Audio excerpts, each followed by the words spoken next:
Welcome to JAMA Plus AI Conversations. I'm Dr. Roy Perlis, Editor-in-Chief of JAMA Plus AI, and today's host. My guest is Dr. Jeffrey Stringer, the Clark Pearson Distinguished Professor of Obstetrics and Gynecology at the UNC School of Medicine and Director of the Division of Global Women's Health at UNC OBGYN. Dr. Stringer, welcome to the show.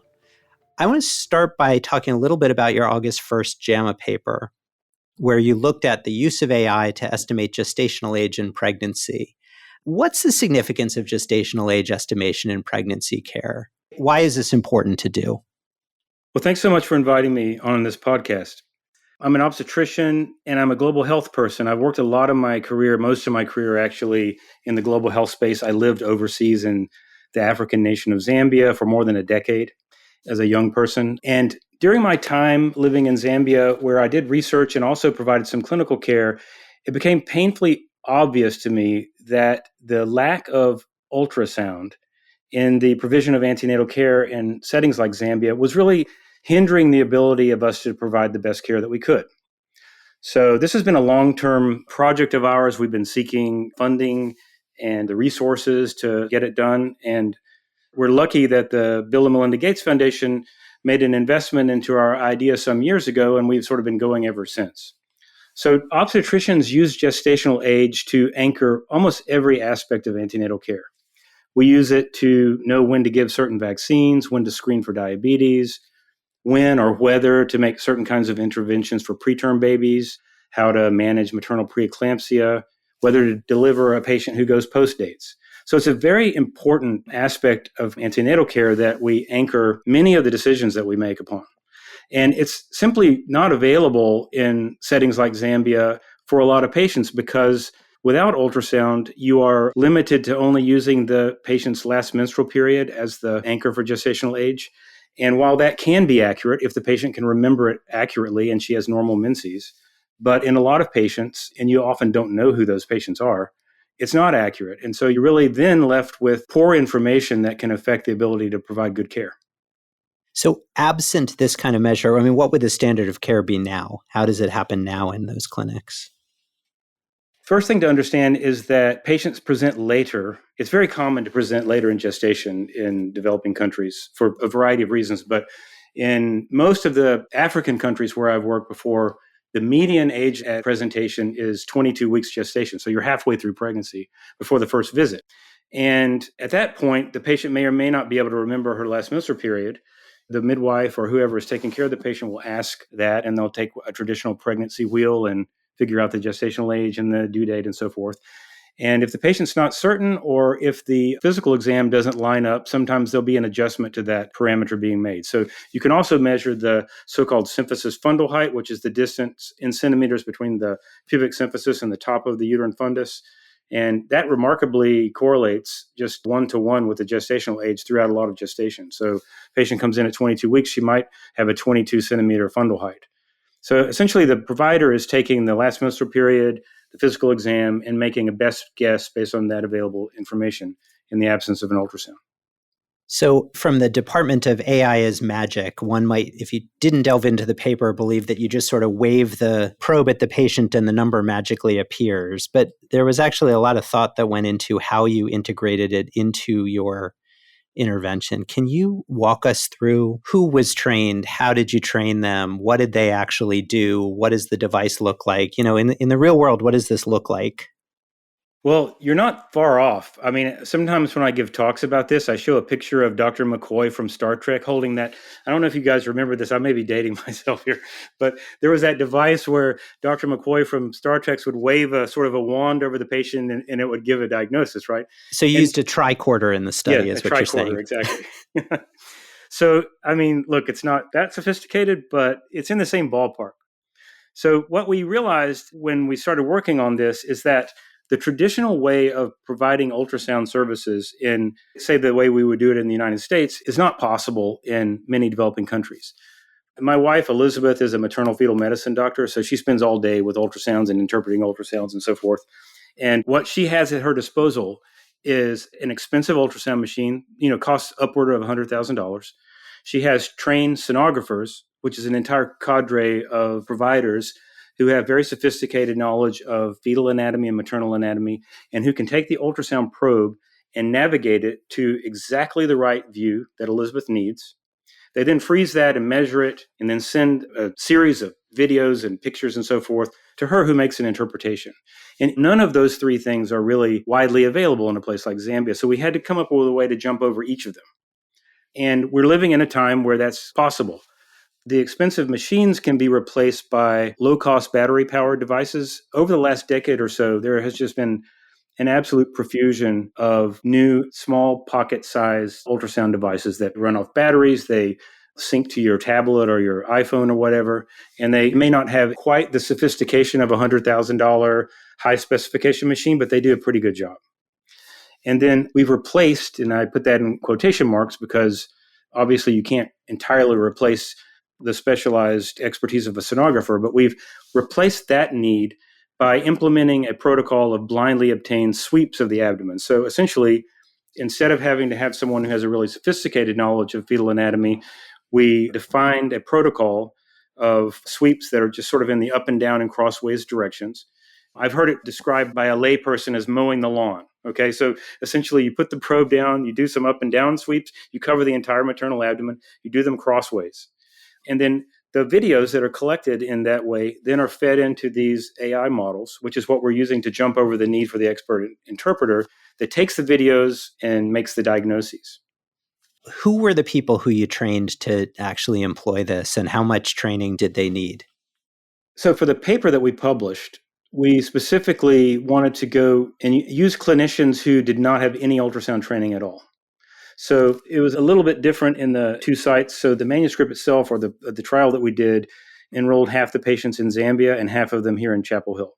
So in Zambia, we use midwives who obviously are very familiar with the gravid abdomen and have done tons of Leopold's maneuvers, as they're called, and that sort of thing. So they know their way around the maternal abdomen, but who had never been trained in ultrasound per se. And then here in Chapel Hill, we use research assistants who were not clinicians, but rather people who work in the clinic as research extenders. And we gave them about 1 day of training. So there was a little bit of didactic stuff where we explained what an ultrasound is and what it does and so forth. But mostly what they were trained to do was how to apply a gel to the abdomen, how to apply the correct amount of pressure, and how to go through this procedure of obtaining the sweeps. So it's very little actual training that's necessary to bring the people up to speed to use the device. And what did you hear from them at the end of the study? What did you hear from the midwives or the research assistants? How did they find working with this technology? Well, they love it, and the patients do too. So the reasons that the midwives love it is because it reduces time in the clinic, right? So these are people who are often facing gigantic loads of patients that they're dealing with. And the fact that they can get this answer as quickly as possible, I mean, it takes about maybe 2 or 3 minutes to do the whole procedure. They like that. They feel empowered by it. But the purpose of the study that we published in JAMA was to show that it works. We also have ongoing sort of an ancillary study that is looking at the acceptability of the device to providers and also to patients, which we're very interested in understanding about the feasibility, acceptability, and whether people believe the output, whether patients are happy to have this rather than a traditional ultrasound, that kind of thing. And I will state for the record, this does not constitute prior publication. So I don't want to step on that paper, but I am curious also, what did patients think about this in general? In general, they were happy to do it. Now, the setting where we collected the data is a clinical trial. So they will have to have gone through the informed consent process, screening, all that sort of thing. And in fact, the design required them to come back 3 times. So we're capturing a specific kind of patient to participate in this. But it's really kind of a low impact intervention. Like I said, it takes 2 to 3 minutes to do the entire complement of sweeps. It gives it an answer immediately. And so I think that in general, the patients are very receptive to it. One thing that we're interested in trying to understand is if it were to replace a traditional ultrasound, how patients would feel about that. We didn't study that. But we're interested in that because, as the listeners may or may not know, the patients love to have ultrasounds, and one reason is because they get to see a picture of their baby, right? So there's in most cases, a live video of the fetus there, and they're able to see it, and that's a very personal thing. And in this case, our device does not give any actual feedback to the patient or the user. It's just sort of a cartoon that shows the provider how to collect the sweeps, but there's no ultrasound images that are coming back to the provider. So that's something we're interested in understanding, and whether that dampens enthusiasm for the device or not, I'm not sure. So I liked your description about how MFM would read an ultrasound, because I've seen it looks like a Bloomberg terminal, right? You've got the screens in front of you and you can look at the multiple images taken by an experienced sonographer. And my understanding is, you're measuring one of the many things that would ordinarily be measured. Do you see this as ultimately being able to replace something like that, or to be used for triage? Or, how do you get from what you studied to what would be kind of the standard of care here? Yeah, that's a really good question. One thing that I've been really interested in as we've tried to untangle how this technology works, which, just full disclosure, we're not 100% sure exactly how it works. But I can tell you one thing that it doesn't do. It doesn't do what you just described. So it does not go and find the three sort of cardinal structures, head, abdomen, and femur. It does not obtain a transthalamic view of the head and measure the head circumference and put that into a formula, that's the typical way that we would do it, right? We would get these measures, we get these perfect views, we would measure the structures, and then we put those into one of many available formulas to get the gestational age. It's not doing that. So we built some visualization tools to go through the sweeps that are obtained and try to understand what the model is looking at and what it thinks is important. And a couple of observations from that. Number one is that it's actually rare to find a perfect view like you would at a Bloomberg terminal MFM station.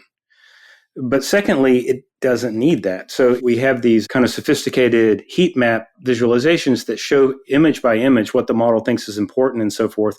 And it can get an accurate gestational age from a view that I would never think was useful at all. There'll be some weird oblique view that kind of is through the chest and the abdomen, or that involves the placenta maybe, which are things that we do not measure typically for estimating gestational age. So the truth is that I think that in the training of the model, it's developed a sort of comprehensive understanding of fetal anatomy.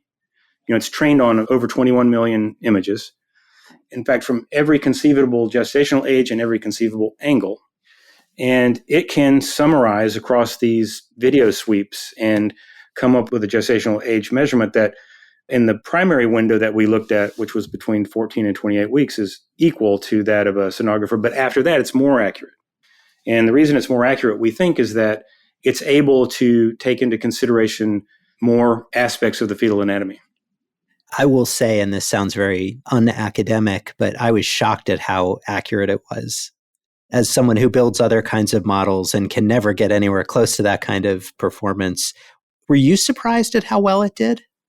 Yes, I was. We thought this was going to be a very difficult problem to solve. And we started out trying to just replicate the way that normal sonographers would do this. And we quickly learned that was not only wasn't possible, but probably wasn't going to work as well.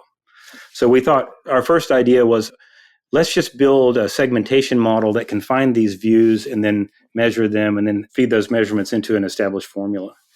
I think the primary innovation, which was done by my co-author, Ben Pokaprakarn, who's an author on the paper and first author on our first paper, was that we could just train an end-to-end solution here that takes into the entire video and then makes inference from the entire set of sweeps, which when you concatenate all of those sweeps, it's something like 2,000 images per pregnancy. I think that was the key innovation that sort of drives this. And so once we saw that was going to work, then we felt pretty confident in the output we were getting. And then what's the next version of this? So where do you go from here? I know you said you're looking at acceptability and so forth, but what's version 2 of this technology? Well, we've been working feverishly on this for a number of years, and we actually have about 6 additional models now that do diagnoses. So we can diagnose twin gestation with very high accuracy. We can assess gestational age within twins. We can diagnose fetal presentation. We can diagnose fetal weight or assess fetal weight and amniotic fluid volume. Those are the ones that are working.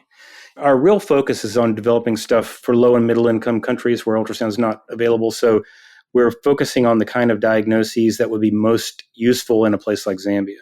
And so you can imagine, if I'm trying to deliver a patient in a remote rural setting in rural Zambia, I want to know whether that is a breech or cephalic presentation, because unless I've got the operating room and the technical capacity to make that delivery at my site, I need to arrange for a transfer of that patient. I need to know about twins because twins have high rates of morbidity and so forth. I need to be able to refer those patients. And so we took a list of the things we thought might be possible, and then we cross-checked that with what would be relevant for rural Zambia and places like that. And those are the models that we're working on now.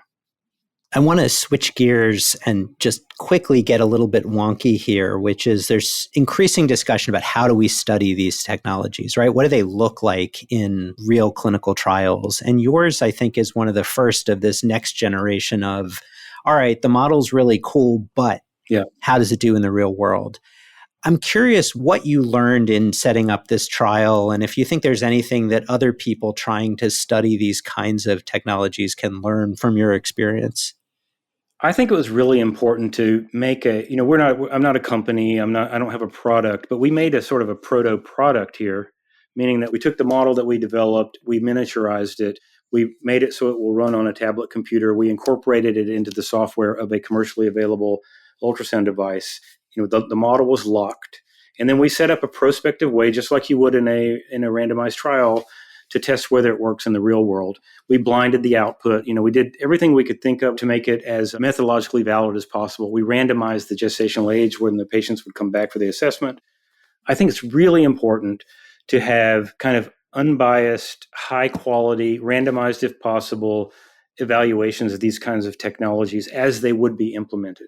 It's one thing to collect a big data set, break it into training, tuning, and testing, and then say, oh, it really works in this test set here, when I'm running it on my server at UNC School of Medicine. It's another thing to miniaturize it and put it on a tablet computer and then take it out in the field and see if it works. And I think that sort of philosophy should be demanded by us as we assess other AI technologies.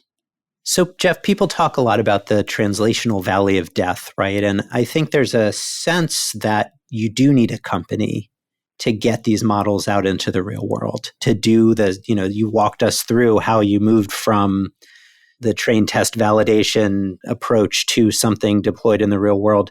Do you think that what you did is feasible for other academic groups, or do you think most of the time it is going to take a company coming in and investing in translating something like this? I mean, at some point it's going to have to be. It's not on my 5-year plan to start selling this device.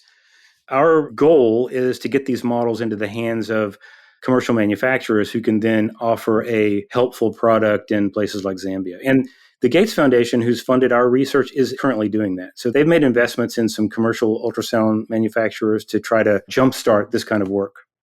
But I do think that this obviously can't entirely be solved by academic groups like ours. At some point, the technology needs to be transferred into the private sector so that it can reach the most people. Thanks. I think that's all the time we have. I want to thank our listeners to JAMA Plus AI Conversations and my guest, Dr. Jeffrey Stringer. I'm Dr. Roy Perlis, and I've been speaking with Dr. Jeffrey Stringer from UNC about his JAMA paper studying the use of AI to estimate gestational age in pregnancy. To follow this and other JAMA Network podcasts, please visit us online at jamanetworkaudio.com or search for JAMA Network wherever you get your podcasts. This episode was produced by Daniel Morrow at the JAMA Network. Thanks for listening. This content is protected by copyright by the American Medical Association with all rights reserved, including those for text and data mining, AI training, and similar technologies.